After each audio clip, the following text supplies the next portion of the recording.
বিক্রি করতেছে। আমি ধরলাম যুক্তির খাতিরে জান্নাতের টাকা বিক্রি করতেছে। তা আপনারা কিসের টাকা বিক্রি করতেছেন? জান্নাতে বাইরে তো জাহান্নাম আছে, তা আপনারা কি জাহান্নামের টিকিট বিক্রি করতেছেন? আপনারা জান্নাতের টিকিট বিক্রি করেন, আপনারা তো মুসলমান, আমরাও মুসলমান। আমরা যদি জান্নাতের টিকিট বিক্রি করি আপনিও করেন, আপনাকে মানা করছে কে? তার মানে ধর্ম চায় না, ওরা কোরআনে শাসন চায় না, ওরা ইসলামী শাসন চায় না। একে বিরুদ্ধে বলতে পারে না, জামাতের বিরুদ্ধে বলে। অবশ্যই আমরা জান্নাতের কথা বলি, আমরা বিক্রি করি না। জান্নাতের কথা অবশ্যই বলি। আমি মুসলমান, জান্নাতের কথা বলবো, মানুষকে বলবো এই কাজ করে জান্নাত তুমি পাবা, শুধু ভোট দিলেই না, জান্নাত পাবা। এই কাজ করলে তুমি জাহান্নামে যাবা, এটা বলার দায়িত্ব আমার। এটা আল্লাহর কথা, এটা কোরআনের কথা। আজকে কোরআনের কথা বলতে তো আমার বাধা দিচ্ছে তো আজকে আমাদেরকে, যদি এরা কোরআনের কথাও বলতে পারবে না। অতএব চিন্তা ভাবনা করবেন আপনার আগামী ভোটের জন্য। এবং আমি বলতে চাই, মেহরবানি করে, আমি মজলুম, আমি মৃত্যুর হাত থেকে আপনাদের সামনে এসেছি।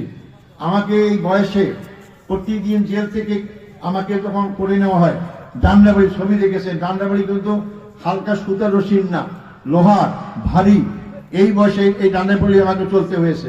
কেন? শুধু ইসলামের জন্য, জনগণের খেদমত করার জন্য। আমি তখন বয়স ছিল 64-65 বছর, এখন তার অনেক বয়স হয়েছে। এবং শেষ পর্যন্ত আমার স্ত্রী মারা গেল জেলখানায়। 5টা বছর আমার সে টাকা তার বিবেচনা হয় নাই। মৃত্যুর সময় খবর যখন পেলাম, আমি বললাম তাকে জানালা পরে সুযোগটা দেন। জেল থেকে বললো যে আমরা এখনো অনুমতি পাইনি, অনুমতি পাইলে দেব। অনুমতি পেলেও বললে আসেন, তবে ডান্ডাবাড়ি পড়তে হবে। আমার তো মন খারাপ হয়ে গেল, আমি ডান্ডাবাড়ি পড়ে যাব না। এই শেষ বয়সে স্ত্রী মারা গেছে, ছেলেমেয়েরা শোকে কাতর আছে, আর তারা যে আমার আব্বাকে দেখে ডান্ডাবাড়ি পড়ে আসছে, তারা সহ্য করতে পারবে না। আমি বললাম যে ডান্ডাবাড়ি না পড়ে নিয়ে যান, আমি যাব না। আমার বিশ্বাস কিয়ামতের ময়দানে জান্নাতে আমার স্ত্রীর সঙ্গে দেখা হবে ইনশাআল্লাহ। আজকে বাধ্য হয়ে আমাকে দিল। আমার 5টা আসার কথা, ছাড়লো রাত 12টার সময়, যাতে আমার জানালার স্ত্রীর জানালার লোকজন বেশি না আসে। এইভাবে তারা আমাকে নির্যাতন করেছে। তাই আমি বলতে চাই, ভাই সব, আমি নির্যাতিত মজলুম, জেল থেকে কেটে এসেছি। অন্তত একটিবারের জন্য আপনারা আমার থেকে তাকিয়ে মেহরবানি করে যে দাঁড়িপাল্লা মার্কা ভোট দেন, তাহলে ইনশাআল্লাহ আমি আমরা খেদমত করতে পারি কিনা প্রমাণ দেবো। তো সবার সামনে আজকে এই ওয়াদা করতে পারি, যদি দায়িত্ব পাই, আমি দায়িত্ব পাওয়া ছাড়াই যে কাজগুলো শুরু করেছি, এই কাজ তো করতেই পারবো। সরকারি বরাদ্দ নিয়ে আসবো, বাইরে থেকেও বরাদ্দ নিতে পারবো। তবে এই বরাদ্দকৃত একটি হারামের টাকা আমার পেটে ঢুকবে না ইনশাআল্লাহ।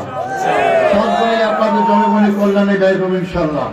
অতএব একটি বারের জন্য আপনারা চিন্তা ভাবনা করে দাঁড়িপাল্লা মার্কা ভোট দেওয়া আমি আহ্বান জানাচ্ছি। আপনারা দীর্ঘকাল ধরে বক্তব্য শুনেছেন, এখনই আজান নামাজ শুরু হবে।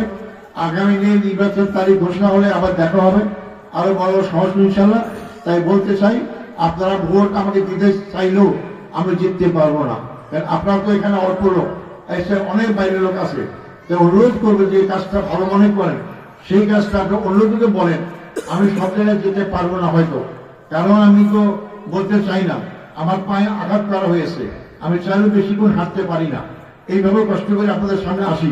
মেহরবানি করে আপনারা আমার পক্ষ থেকে, যদি আমাকে দাঁড়িপাল্লা আমাকে ভালোবাসেন, তা আমার পক্ষ থেকে প্রত্যেকে আজহার ইসলাম হয়ে প্রত্যেকের ঘরে ঘরে আপনার আত্মীয় স্বজন সবাইকে বলেন। এখন মোবাইলের যুগ, আপনার তার এখন আত্মীয় স্বজন আছে, বদগুলো নিম্নে আত্মীয় স্বজন আছে, সবাইকে যে বলেন। তা আমি এতদিন 3.5 মাস সফর করার পর তার এখন বদে আমার বিশ্বাস হয়েছে যে আপনারা আরেকটু চেষ্টা করেন। আগামী নির্বাচনে শুধু জয়লাভই করবো না, অনেক ভোটের ব্যবধানে জয়লাভ করবো ইনশাআল্লাহ। আসুন আমরা সবাই মিলে একটিবারের জন্য পরীক্ষা করতে হলেও পরীক্ষা করে দেখি দাঁড়িপাল্লা ভোট দিয়ে পরিবর্তন করতে পারি কিনা। এই আবেদন রেখে আপনারা কষ্ট করে বক্তব্য শোনার জন্য ধন্যবাদ জানিয়ে আবার আমাদের দোয়া কামনা করে আমার বক্তব্য শেষ করছি। আসসালামু আলাইকুম ওয়া রাহমাতুল্লাহি ওয়া বারাকাতুহু।